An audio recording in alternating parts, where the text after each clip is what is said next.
Man,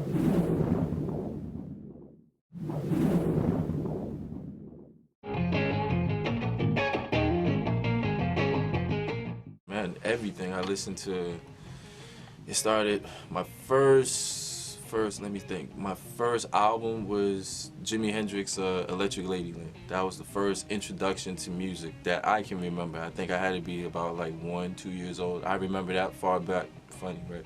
But Electric Ladyland, that was my first like introduction to music. And then in the house, man, it was crazy. From Coltrane, Miles Davis, Barry White, Earth, Wind and Fire, Sly Stone, Larry Graham, The Time, Prince.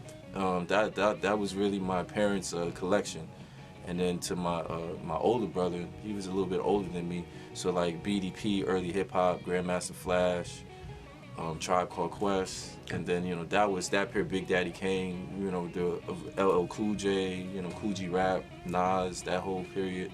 Then me, I was like around early '90s, so my era was like Nirvana, the Rage Against the Machine, Biggie, Tupac, J Dilla, D'Angelo, so on. And then my younger sisters, now it's the Kid Cudis and Kanye West and all these different Timberland and that time. So, but for me, like around the house, it was definitely just like different genres of music. So we was brought up on everything, even Joni Mitchell. John Denver, I mean, anything that was good, that's what we was brought up on. So, me, my first, like, actual, when I said, this is it, this is what I'm gonna do, was at 9 years old. That was my first professional performance, like, in front of, like, a large audience. And it was like an R&B conference. This was in Orlando, Florida. I'm sorry, Tampa, Florida at the time. And it was like an R&B hip-hop conference, so you had a lot of different, genres of music.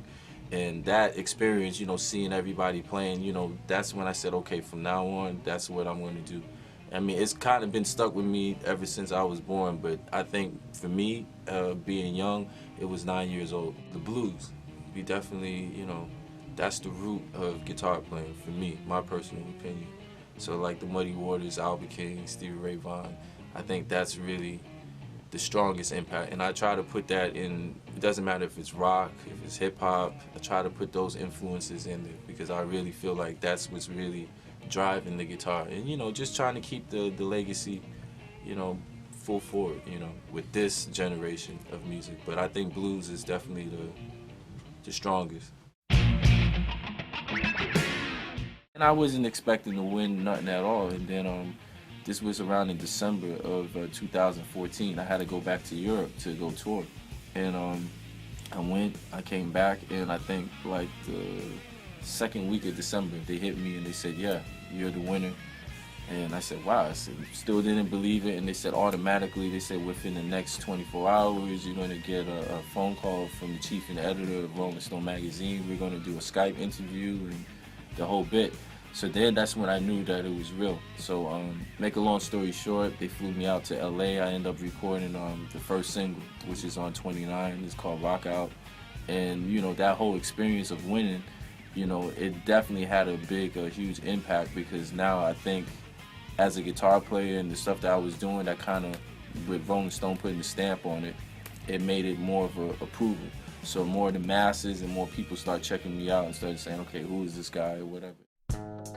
What I try to do is just bring all the different genres of music that I have to the table. So like when you had a live show, you're going to get a little bit of rock, you're going to get a little bit of funk. So even if there's a hip-hop audience, I'm going to give them rock. So maybe at the end of the night, they're going to be like, okay, maybe I walked away with something. It's not my thing, but I like this vibe.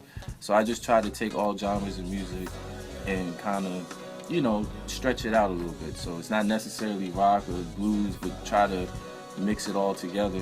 So, the audience, they can walk away with some different experience, you know what I mean? So that's what I try to do, is just try to, I wouldn't say educate, but just try to bring something new to the table. So not only you're getting heavy guitars, but you're gonna get a little R&B, it's something for everybody. So that's what I try to do.